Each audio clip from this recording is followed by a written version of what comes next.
If you look at these agreements, though, from Kanye, that's not just the CD references that are archaic. The language looks like something you might find, 50, 100 years ago. Welcome to the Contract Teardown Show from Law Insider, where legal experts tear down contracts from some of the most well-known companies and high-profile executives around the world. In this episode, we revisit Kanye West's leaked recording contract with drafting expert Ross Guberman. Ross and I dig into Kanye's request for plain language drafting and whether it's even realistic. We talk about differentiating between archaic language that's necessary and archaic language you should cut, as well as tools you can use to identify that language and examples of a couple of companies tackling the issue. Ross describes a counselor that can thread this very tough plain language needle. So, let's tear it down. Hey everybody, I'm Mike Whalen. Welcome to Law Insider's Contract Teardown Show, where we bring smart friends like Ross Guberman over here to break down some contracts. Ross, how are you today? I'm doing well. It's good to see you, and good to see your room too. Yeah, I'm doing the fancy background with the product placement. I wrote a book. Everybody go get it. So lawyer forward, right? Pretty classy. That's not my nightstand. Ross, something's got to hold your drink in place. Ross and I are going to do a pretty fun and weird thing today. A month ago, Kanye West had an emotional breakdown on Twitter. It was pretty awesome. Because it was specifically about contracts. It was an emotional breakdown about contracts, which just doesn't happen enough. So, Ross, we're going to tear down the contracts that Kanye shared. Let me do a screen share real quick to show people what we're talking about. These are the documents that we're talking about. This is Kanye's contracts. We took the full, he dumped them all on Twitter, and it was actually really hard to get through because they were just images. But we at Law Insider put them all together in PDFs. We'll make sure that you have a link to it. They are long. There's a lot going on here. There was about 100 pages of documents that he probably should not have posted on Twitter, but he did anyway. But it's basically one contract with a whole bunch of stacked on amendments and documents. And so we're going to go through parts of this. Obviously, we can't share the whole thing, but we'll make sure that you have a link to the whole thing in the show notes over at lawinsider.com/resources. So, Ross, this document, why does it matter? Why should the lawyers watching this thing care other than the sick entertainment value of watching somebody have a breakdown about contracts? What is this document? It's a great vehicle to take this whole plain English idea and see if we can, apply it literally, seriously, or both. Because although you say you had an emotional breakdown, he's hardly the first party or client to object to contract language. That's right. And I'm going to share a few images. I will not share the image of Kanye West urinating on his Grammy, though that was pretty awesome. Before we do, Ross, I want you to tell me about yourself. What's your background? Where are you calling from? What is your story, Ross Guberman?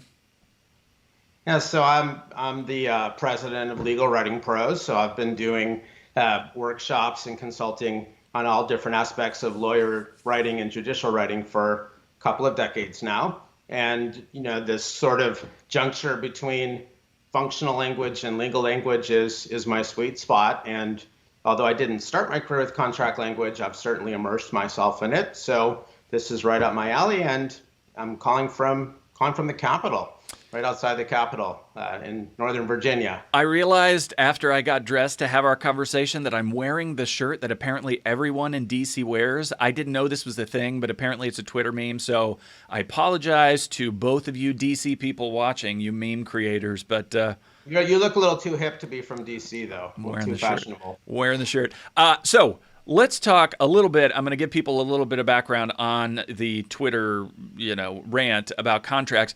First is this one from Kanye. He said, we're going to transparently change every album deal, every publishing deal. And of course, this became a big story in part because he totally undermined Taylor Swift some number of years ago about wanting to get her masters back and saying, look, you just got to play the deal. In this case, and you'll see with this contract, this is an old contract that was really based on who gets money from the music. And for Kanye and for all these performers, they were really giving money based on albums, on like CD sales, which is not a thing anymore, right? It's all digital. It's all made from events. It's all made from videos.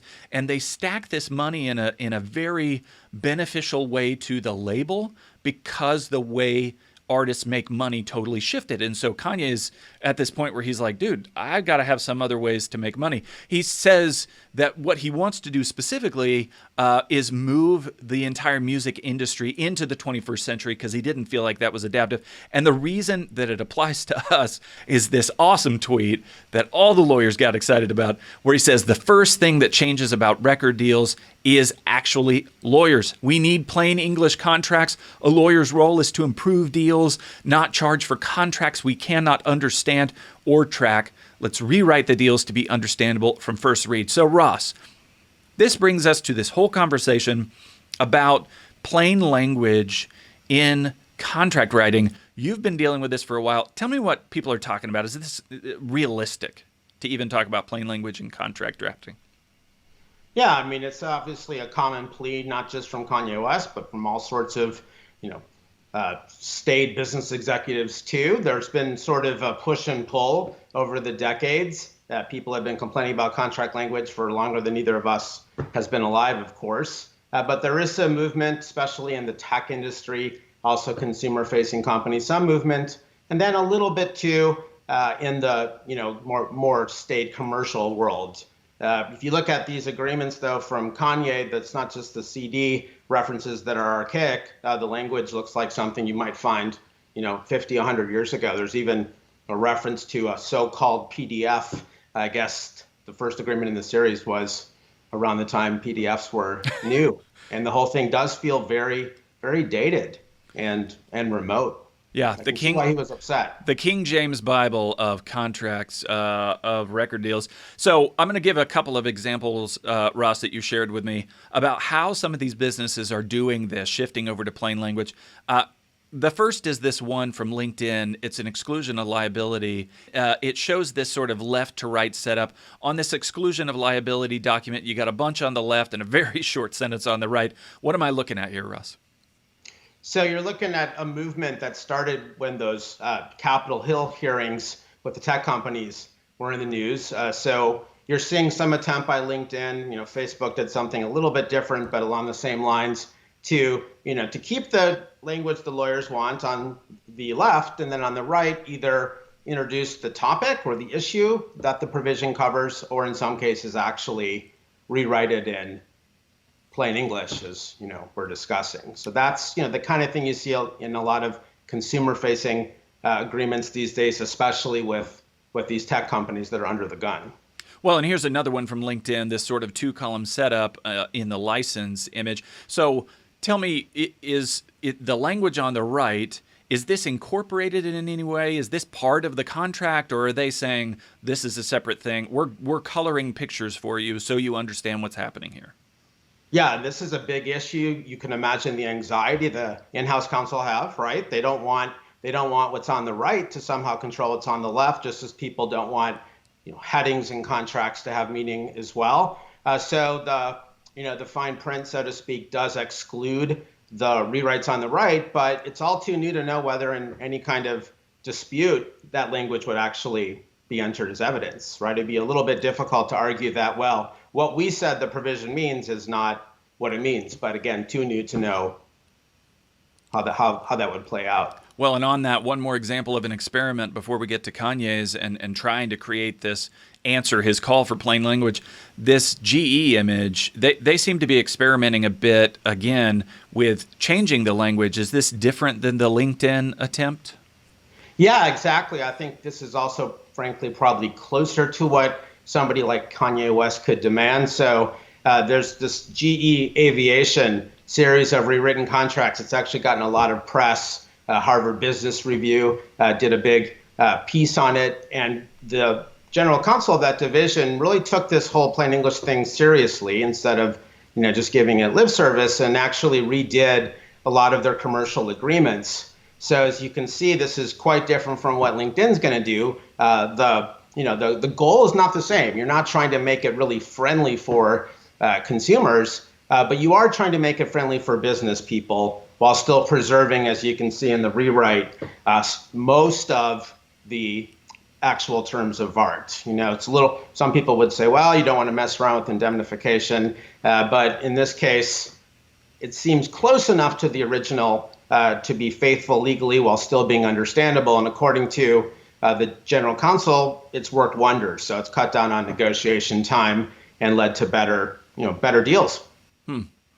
So let's shift to the Kanye contract. And we're not going to do a full breakdown of what all these documents are because there's a lot. And there are good YouTube videos out there.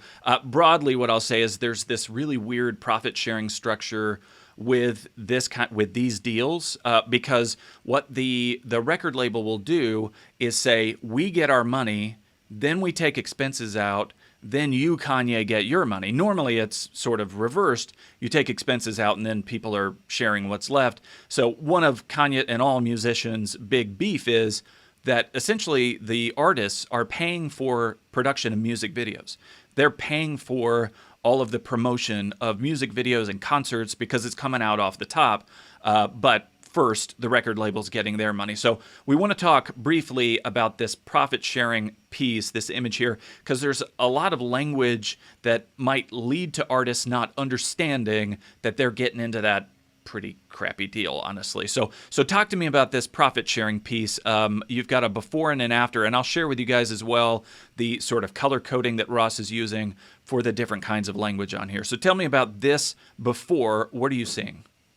Yeah, I mean, as you said, Mike, there's a really, really complicated series of documents styled loosely as amendments, modifications, addendums. It's not always clear what's what. So this is something later in the series. I imagine there's a backstory, tense discussions about the money part. So what I did here is just pull one of the key provisions on the substantive side from this profit sharing agreement. So we could try to figure out again what's possible, for the Kanye Wests of the world, and that's where the color coding comes in. So, what are some of the language pieces that stand out to you? If you can describe, I'm thinking about. I'm going over to this video that you shared that's really helpful of your tool Brief Catch that will go and find some of this redundant, archaic language. So as I play this in the background, tell me about some of the phrases that you're seeing in this that are just driving you nuts. Yeah, so you want to look at these provisions in chunks or blocks or categories, so you can sort of thread the needle between what the clients might demand and what lawyers think is in their interests. So there's a lot in contract language that's really just generic legalese, the same kinds of things you see in other documents. In my provision, these are coded blue.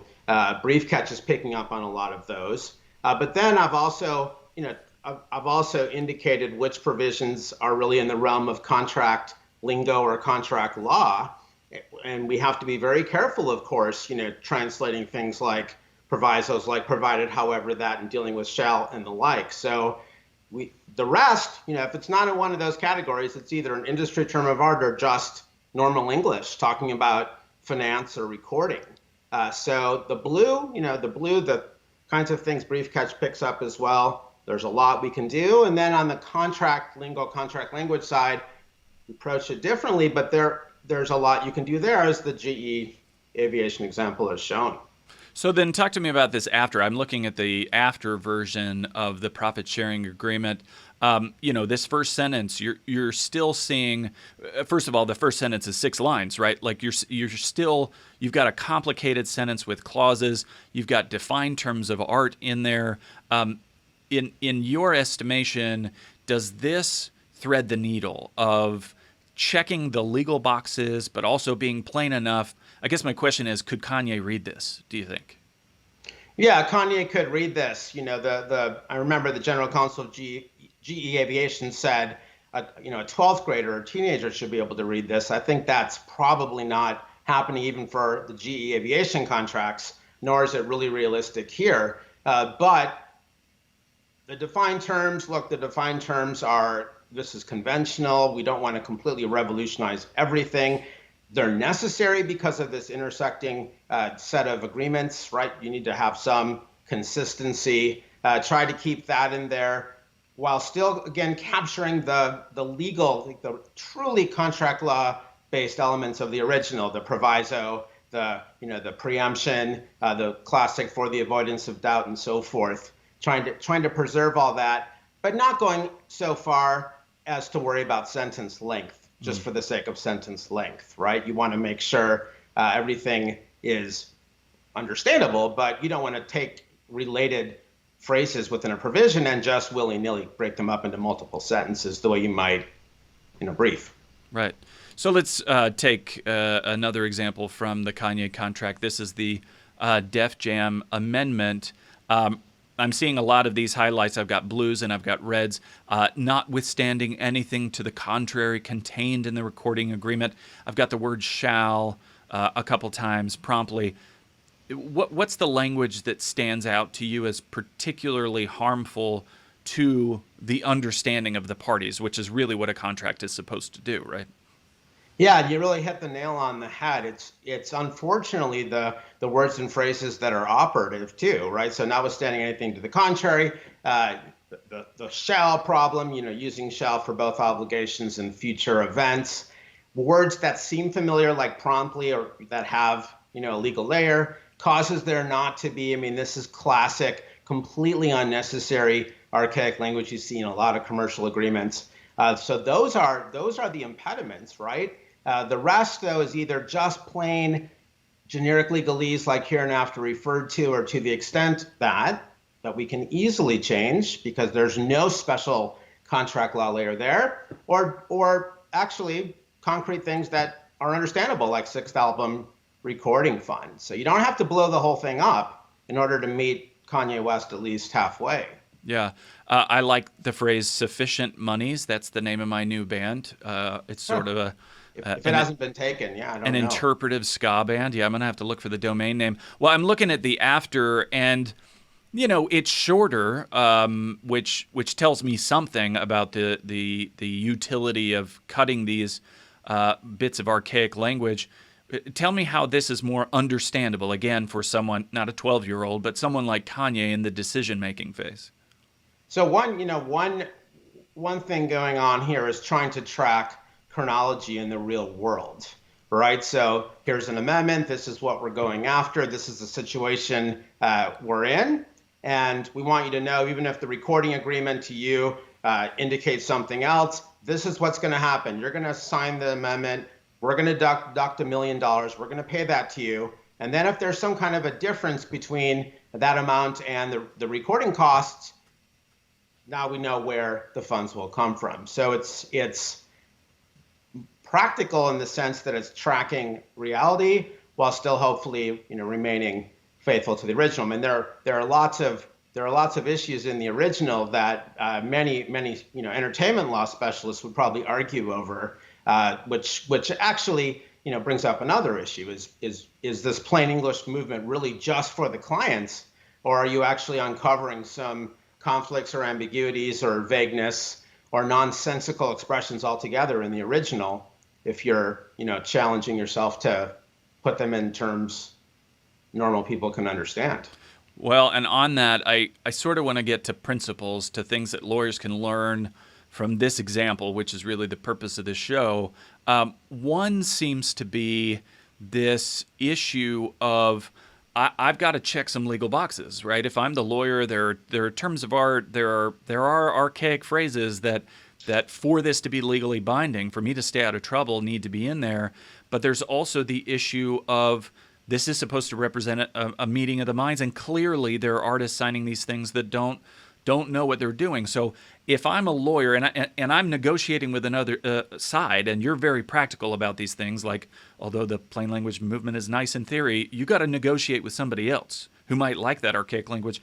What's the principle here? How do I nudge a contract toward plain language without undermining the agreement?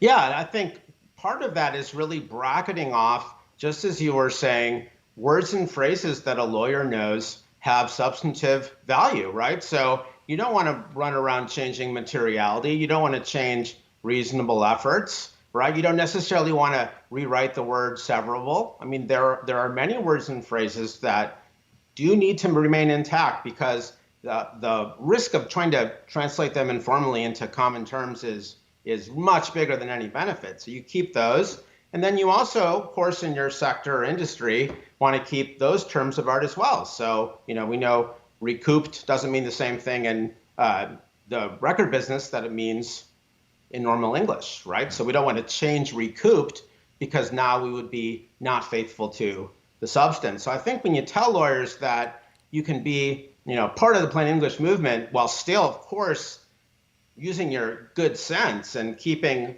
legally meaningful terms intact and certainly keeping industry, meaningful terms intact, and then explain that it's the rest, right? It's the rest, the pursuant to, the full execution thereof, the, blah, blah, blah, blah, blah, if any. All those terms that you can also edit out of other legal documents. There's a lot to do there that really will clean these up without ever even considering going into the substantive terms.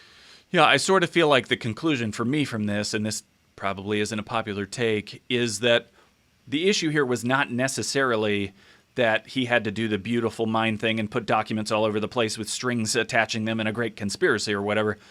It was that he didn't have somebody to help do that for him. And whether it's, a lawyer literally turning the contract into plain language or turning to Kanye and saying, let me tell you what this means, ultimately the issue seems to be that there wasn't somebody with him saying, this is what it means. There's a counseling function in addition to a drafting function that seems to be really important that lawyers didn't do here. Well, and we don't know whether the lawyers did and he doesn't or whether he didn't listen. Pay attention, but Right. There's definitely something to that. And then what happens is, as you can see from his other related tweets, the sense is not just, well, I don't understand the contract. The sense is that someone's trying to pull a fast one on me. Right. Maybe even my own lawyer is not really looking at the language from my point of view, and that's a damaging conclusion from many perspectives. Nobody wants clients to conclude that. So, Ross, I appreciate your thoughts on this. It's an interesting thing. And guys, this is a super long document. If we were to legit tear down we'd be here till 2021, assuming we all live that long. But Ross, if people want to get in touch with you and get a sense of how to differentiate, I mean, this seems to be the hard skill, is differentiating between this is legally significant and archaic, but it's significant, so I have to keep it, versus this is archaic and useless, so get rid of it. What's the best way to get in touch with you to learn these skills? Yeah, I mean, I do try to thread the needle of making everybody happy and try not to, be too rigid on these matters. So the tool we're looking at, Brief Catch, there you go. There's the site. My other company, Legal Writing Pro, I have a lot of free articles and a lot of these before and afters. Also on Twitter, I do a lot of these kind of micro level edits that people seem to like. So also, at Legal Writing Pro. Plus, I have a book I co-authored with a retired corporate partner called Deal Struck. So yeah, there you go. That's probably more than enough. Those are 4 ways to keep the conversation going. That is perfect. Thank you, Russ. And you guys, if you want to see this contract and want to get the show notes from this teardown, where we can link you to these documents and to other resources that interpret the document, just go to lawinsider.com/resources. If you want to be on a future contract teardown, just email us at community@lawinsider.com. We can walk you through that process and get you on the show to tear down another contract. Until then, Ross, I appreciate you being here. We'll see you guys next time. Thanks, Mike.